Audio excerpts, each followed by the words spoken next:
Hello everyone, मैं हूं सुमित कुमार नागर और कंप्यूटर गुरु हम में आपका स्वागत है। आज जो टॉपिक हम करने जा रहे हैं वो है आइट्रेशन स्टेटमेंट। आइट्रेशंस जिनको हम लूपिंग भी कहते हैं, वो स्टेटमेंट क्या क्या होती हैं और किस तरीके से काम करती हैं, वो सारी चीज़ें हम आज के लेक्चर में सीखेंगे। तो सबसे पहले जो बात आती है वो आती है आइट्रेशन स्टेटमेंट की, कि आइट्रेशन स्टेटमेंट से हमारा मतलब क्या है।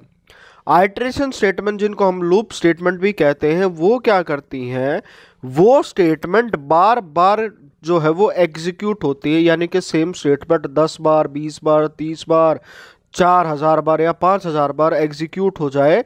और वो कितनी बार एग्जीक्यूट हो ये डिपेंड करे किसी कंडीशन के ऊपर।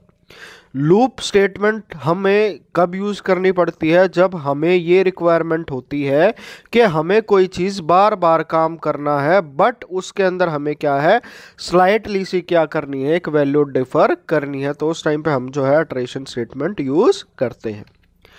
तो फिर अगला जो सवाल उठता है वो ये होता है, आइट्रेशन स्टेटमेंट कितने तरह की होती हैं।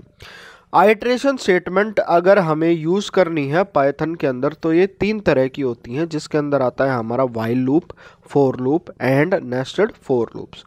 आज का जो लेक्चर है, आज की जो वीडियो है, हम उसमें सिर्फ व्हाइल लूप के बारे में डिस्कस करेंगे और आने वाली नेक्स्ट कमिंग वीडियोस में हम फॉर लूप और नेस्टेड फॉर लूप के ऊपर काम करेंगे। तो शुरुआत करते हैं सबसे पहले बेसिक लूप, यानी कि जो हमारा व्हाइल लूप होता है वो क्या होता है। व्हाइल लूप क्या करता है, ये एक ब्लॉक ऑफ स्टेटमेंट, जैसे हमें पता है, इससे पिछले वाली वीडियोस में हम सीख चुके हैं कि एक दो स्टेटमेंट कंपाउंड स्टेटमेंट भी बन जाती हैं, और जो स्टेटमेंट कंपाउंड स्टेटमेंट बन जाती है उनको ब्लॉक भी बोल सकते हैं। तो व्हाइल लूप क्या करेगा, जो एक ब्लॉक है स्टेटमेंट का, उसको बार बार एग्जीक्यूट कराता रहेगा जब तक कोई भी कंडीशन ट्रू होगी। जैसे ही वो कंडीशन फॉल्स हो जाती है, वो क्या करेगा, लूप को ऐड कर देगा। सबसे मोस्ट इंपॉर्टेंट बात जो व्हाइल लूप के अंदर होती है, तो व्हाइल लूप में क्या होगा, जब स्टेटमेंट जब हमें एग्जीक्यूट करानी पड़ेंगी, तो व्हाइल लूप शुरू होने से पहले वो क्या करेगा, सबसे पहले कंडीशन को चेक करेगा कि कंडीशन ठीक है या नहीं है। जैसे ही कंडीशन ट्रू होती है, वो ब्लॉक ऑफ स्टेटमेंट को एग्जीक्यूट कराएगा। जैसे उसने एक बार एग्जीक्यूट करा दिया है, तो फिर उसके बाद वो क्या जाएगा, कंडीशन पर जाएगा, कंडीशन को दोबारा चेक करेगा। अगर कंडीशन ट्रू है तो फिर उसको एग्जीक्यूट करा देगा। फिर एग्जीक्यूट कराने के बाद दोबारा कंडीशन चेक करेगा, और मान लो इस टाइम पे कंडीशन अगर फॉल्स हो जाती है, तो वो उस वाली स्टेटमेंट को एग्जीक्यूट नहीं कराएगा, वो डायरेक्ट बाहर आ जाएगा। तो इसके लिए हमारे पास जो है सिंटैक्स क्या होता है, व्हाइल लूप के लिए व्हाइल कंडीशन लगेंगे। और हमें पता है कोई भी ब्लॉक या कंपाउंड स्टेटमेंट बनाने के लिए हम कॉलन यूज़ करते हैं पाइथन के अंदर, तो यहाँ पे कॉलन यूज़ करेंगे और फिर उसके अंदर उसकी स्टेटमेंट आ जाएगी। इससे पिछले क्लासेस में मैंने आपको फ्लो चार्ट बताया था कि फ्लो चार्ट कैसे होता है, किस तरीके से रिप्रेजेंट करता है। तो यहाँ पे हमने जो ले रखा है, एक फ्लो चार्ट वाली रिप्रेजेंटेशन भी ले रखी है। जैसे ही यहाँ पे कंडीशन आई, सबसे पहले कंडीशन चेक हो गई, अगर कंडीशन ट्रू होती है तो ये वाली ब्लॉक ऑफ स्टेटमेंट एग्जीक्यूट होंगी। दोबारा हम इसी जगह पर चले जाएंगे, कंडीशन अगर ट्रू होगी तो दोबारा ब्लॉक ऑफ स्टेटमेंट ये है एग्जीक्यूट करती रहेगी, और ये साइकिल चलता रहेगा जब तक ये कंडीशन ट्रू होती है। बट जैसे ही कंडीशन फॉल्स होगी, वो इस वाली स्टेटमेंट पर नहीं आएगा और डायरेक्ट क्या है, वो लूप को एग्जिट कर देगा। तो उसके लिए जैसे है, हमने यहाँ पे एक एग्जांपल ले रखा है। तो एग्जांपल में अगर मैं बता देता हूँ आपको, जैसे किस तरीके से लिखा जाता है। व्हाइल लूप के अंदर हम क्या करते हैं, एक आइट्रेशन वेरिएबल चूज करते हैं ताकि हम ट्रैक कर सकें कि कोई भी लूप है वो कितनी बार एग्जीक्यूट हुआ है। जैसे यहाँ पे हमने कोड लिख दिया while x is equal to 0, तो स्टार्टिंग में x की वैल्यू 0 ले ली हमने। व्हाइल x लेस देन 5, तो ये क्या करेगा, उसके बाद क्या करेगा, प्रिंट x कर देगा, और नेक्स्ट स्टेटमेंट क्या करेगा, x is equal to x plus 1 कर देगा। तो यहाँ पे क्या होगा, जैसे ही पहली वाली वैल्यूज आएगी, ये स्टेटमेंट आएगी, x की वैल्यू 0 है, 0 इज लेस देन 5, तो वो क्या करेगा, 0 प्रिंट कर देगा। फिर उसके बाद x की वैल्यू x प्लस 1 कर देगा, वो 1 हो जाएगी। फिर यहाँ से इसके बाद वो दोबारा व्हाइल लूप पर जाएगा और यहाँ से दोबारा कंडीशन चेक करेगा। यहाँ पे हमने x की वैल्यू जो है वो 1 कर दी है, फिर उसके बाद 1 इज़ लेस देन 5, तो ये स्टेटमेंट दोबारा एग्जीक्यूट होगी, वैल्यू 1 प्रिंट हो जाएगी।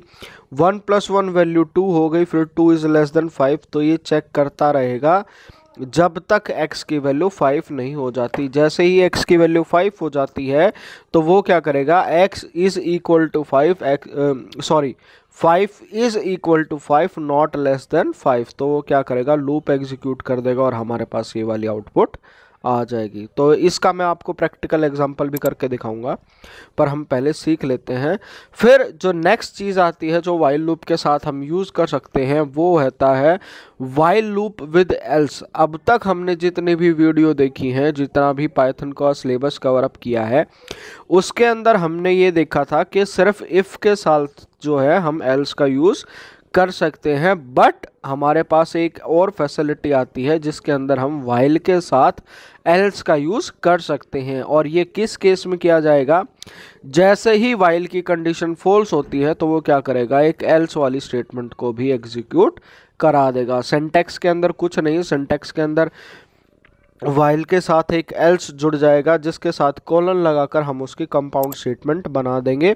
और यहाँ जो है इसका एग्जांपल ले रखा हमने, x की वैल्यू 1 ली है, स्टार्टिंग में वाइल x लेस देन 5, हम प्रिंट कराते गए inside while loop the value of x is x, और फिर उसके बाद जो है उसकी वैल्यू को इंक्रीमेंट कर दिया। ये इंक्रीमेंट करने के बाद अगर कंडीशन ट्रू होने पर जो स्टेटमेंट एग्जीक्यूट हुई है वो बार बार एग्जीक्यूट हो जाएंगी। तो इसका मतलब है ये स्टेप परफॉर्म करने के बाद हम दोबारा यहाँ पर जाएंगे और वैल्यू जो है वो चलती चली जाएगी। और जब ये वैल्यू इसकी 5 हो जाएगी, 5 इज़ लेस देन 5, ये वाली कंडीशन फॉल्स हो जाएगी और यहाँ पे ये आ जाएगा कि inside else value of x is x। तो इसी तरीके से जो है हमने इसकी आउटपुट देखी। अगर इसी प्रोग्राम को हम एग्जीक्यूट कराते हैं तो यहाँ पे inside while loop value of 1, फिर वैल्यू 1 + 1 हुई, फिर 2, फिर 2 + 1 3, 3 + 1 4, और जैसे ही वैल्यू 5 हो जाएगी वो इस वाली स्टेटमेंट को एग्जीक्यूट ना करा के इस वाली स्टेटमेंट को एग्जीक्यूट करा देगा। फिर उसके बाद जो नेक्स्ट क्वेश्चन आता है वो होता है हमारा इनफाइनाइट वाइल लूप का। इनफाइनाइट लूप जब होता है जब हमारा प्रोग्राम जो है वो एक ही स्टेटमेंट को एग्जीक्यूट करे न्यूमरस टाइम तक, और ऐसी चीज़ें हम अवॉइड करनी चाहिए हमें अपने प्रोग्राम में, क्योंकि अगर ऐसी चीज़ें प्रोग्राम में कहीं हो जाती है तो हमारा सिस्टम हैंग हो जाता है। और सेम चीज़ को यूज़ किया जाता है हैकिंग पर्पस के अंदर, जहाँ पर मैं किसी के ऊपर डॉस अटैक लगाता हूं या डिनाइल ऑफ सर्विसेज अटैक कराता हूं, तो उसके अंदर भी इसी तरह की प्रोग्रामिंग का यूज़ होता है और इनफाइनाइट लूप जो है हम यूज़ करते हैं, यानी कि execution of statement infinite times. तो उसके लिए हमें क्या करना पड़ेगा, जैसे ही वाइल की कंडीशन कुछ ऐसी रख देते हैं हम जो हमेशा ट्रू रहेगी, तो इसका मतलब है ये वाली स्टेटमेंट बार बार प्रिंट होती रहेंगी और ये एग्जीक्यूशन कहीं पर ख़त्म नहीं होगी। तो इस तरीके से हमारे पास इनफाइनाइट लूप आ जाएगा। तो ये सब था हमारा वाइल लूप के बारे में कि वाइल लूप कैसे होता है, किस तरीके से काम करता है। इसकी अगर मैं आपको साथ साथ में प्रोग्रामिंग शुरू दिखा देता हूं तो उसके लिए हमें अपना आइडियली रन करना पड़ेगा। उसके लिए हम क्या करेंगे, एक फ़ाइल न्यू फाइल बना लेते हैं और जैसे जैसे जो भी हमने कोड यूज़ किया था, जो भी मैंने आपको शो किया था, मैं वो सारा कोड आपको दिखा देता हूँ। जैसे हमने ये वाला कोड जो था ये वाला दिखाया था, इसकी आउटपुट थी 0 1 2 3 4, और यही वाली चीज़ें जब हम यहाँ पे एग्जीक्यूट करेंगे तो मैं ये सारी चीज़ें दिखा देता हूँ। ये हमने जो है कोड जो है कॉपी पेस्ट कर लिया है। ये थोड़े से सिंबल आ गए हैं क्योंकि हमने जो था वो इंडेंटेशन थी उसके अंदर थोड़ा सा ज़्यादा डिफरेंस है। यहाँ पर हम क्या करेंगे, अपना इंडेंटेशन एरर जो है वो क्लियर कर लेते हैं और उसके बाद ये वाली स्टेटमेंट है हमारी जो एग्जीक्यूट हो रही है। ये हो गया हमारा छोटा सा एक वाइल का, तो इसको सेव करेंगे। तो यहाँ पे इसको नाम दे देते हैं जैसे वाइल एग्जाम्पल 1, इसको सेव करते हैं। फिर इसको जैसे ही रन करूँगा हमें क्या था कि इसकी जो आउटपुट आएगी वो आउटपुट आएगी 0 1 2 3 4। तो इसी को अगर चेक कर लेते हैं तो इसको अगर मैं रन करता हूँ तो रन करने पर क्या हुई है, जो वैल्यूज़ जो हैं वो क्या आएंगी, वो यही वाली वैल्यू आनी चाहिए। तो इसको हम एक बार दोबारा से सेव कर लेते हैं और रन करके देखते हैं। तो रन करने पर भी हमारे पास क्या आ रही है, सेम स्टेटमेंट आ रही है। तो इसका मतलब था यहाँ पे 0x की वैल्यू 0 ली हमने, प्रिंट वैल्यू कराते रहे और इस वाली के बाद वो हर बार क्या करेगा, यही वाली स्टेटमेंट एग्जीक्यूट करेगा। इसके बाद जो हमारे पास जो नेक्स्ट प्रोग्रामिंग थी वो था एल्स के साथ, कि एल्स के साथ हम कैसे यूज़ कर सकते हैं। तो एल्स के लिए हम क्या करेंगे, यहाँ से इसका कोड जो है वो कॉपी कर लेते हैं और इसका एक नई फाइल बना लेंगे हम यहाँ पर, कि इसको क्लोज़ कर देते हैं, आइडियली रन करते हैं और एक यहाँ से नई फाइल क्रिएट कर देते हैं। फाइल करते हैं, न्यू करते हैं, कोड को पेस्ट कर देता हूँ। ये एडिशनल सिंबल आ रहे हैं क्योंकि हम जो है वो कॉपी पेस्ट कर रहे हैं और उसके अंदर थोड़ी बहुत कई बार ऐसी चीज़ें हो सकती हैं। हमेशा हमें कंपाउंड स्टेटमेंट के ऊपर ये चेक करना पड़ेगा, यहाँ पर जो है कंपाउंड स्टेटमेंट के बाद हमेशा टैब का गैप होना चाहिए, वरना हर बार क्या होता रहेगा, हमारा जो है वो इंडेंटेशन एरर आता रहेगा और ये एरर तब तक चलता रहेगा और हमें पता नहीं चलेगा। और यहाँ पे अगर मैं एल्स पार्ट करूँ तो एल्स भी क्या होगा, वाइल के साथ अलाइन होगा, ना कि उसके बाद अलाइन होगा। तो ये वाली कुछ एक स्पेशल गड़बड़ है जो हर बार एरर प्रोड्यूस करती है किसी न किसी चीज़ के लिए, और हमेशा हम जो है यही चेक नहीं कर पाते कि ये एरर आ रहा है वो किसके लिए आ रहा है। तो इसके लिए हम क्या करेंगे, इन चीज़ों के ऊपर स्पेशली ध्यान देंगे कि इंडेंटेशन लेवल जो है वो हमेशा प्रॉपर होना चाहिए। अगर इसी को अगर मैं रन करूँगा तो यहाँ पे इसको सेव कर लेते हैं, इसको अगर मैं रन करूँगा तो ओके, यहाँ पे जो है वाइट स्पेस जो है वो काफ़ी ऐड हो गया है। ये सिर्फ कॉपी पेस्ट का एरर है, अभी कोड में हमारे कोई एरर नहीं है। जैसे ही हमने यहाँ पे चेक किया था कि यहाँ पे भी वैल्यू आ रही थी कि inside while loop x of is 1 2 3 4, और यहाँ पे भी इनसाइड वैल्यूज़ क्या आ रही है, जो इसका जो आउटपुट आ रही है वही आ रही है, inside while loop value of x is equal to 1 2 3 4 and inside else value of x is equal to 5। तो ये था वाइल लूप के साथ अगर एल्स को कंबाइन किया जाए तो कैसे काम करेगा। तो यहाँ पे जैसे जब तक था y is equal to 1 condition जब तक ट्रू रही, जब तक ये वाली स्टेटमेंट एग्जीक्यूट होती रही, और जैसे ही स्टेटमेंट फॉल्स हो गया हमारे पास लास्ट में ये वाली स्टेटमेंट जो है आ गई है। और इसके बाद जो हमारा नेक्स्ट एग्जांपल था वो था इनफाइनाइट लूप का। इनफाइनाइट लूप के अंदर क्या हो जाएगा, आपका सिस्टम जो है वो हमेशा ऑक्यूपाइड रहेगा और वो एग्जीक्यूट करता रहेगा स्टेटमेंट जब तक वो चीज़ें ख़त्म नहीं हो जाती है। तो यहाँ पे भी हम क्या है, इसको एक बार मैं आपको रन करके दिखा देता हूँ ताकि हम जो है हमारे सारे जो है डाउट वो क्लियर हो जाए। यहाँ पे क्या है, ये कंडीशन हमेशा जो है वो ट्रू रहेगी और ये वाली वैल्यू चेक करते रहें आप कि एरर नहीं होना चाहिए, ना इंडेंटेशन एरर होना चाहिए, ना लिखने का कोई एरर होना चाहिए।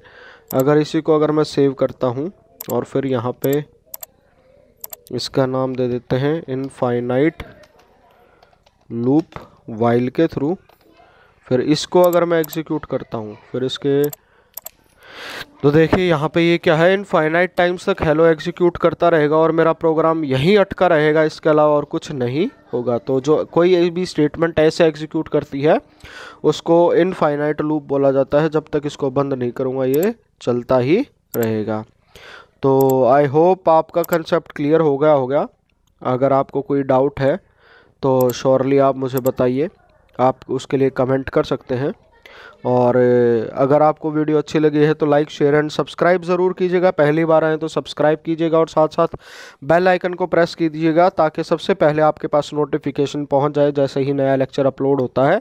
और इसके साथ साथ आपका अगर कोई सजेशन है या कोई चाहते हैं आप किसी टॉपिक के ऊपर वीडियो बनाई जाए तो श्योरली वो कमेंट कीजिएगा और मैं कोशिश करूँगा कि उसके ऊपर मैं जल्दी से जल्दी काम कर सकूँ। तो आई होप आपका कंसेप्ट क्लियर हुआ होगा और आपको समझ में आया होगा। और आज की वीडियो में इतना ही। Thank you all, thank you for watching.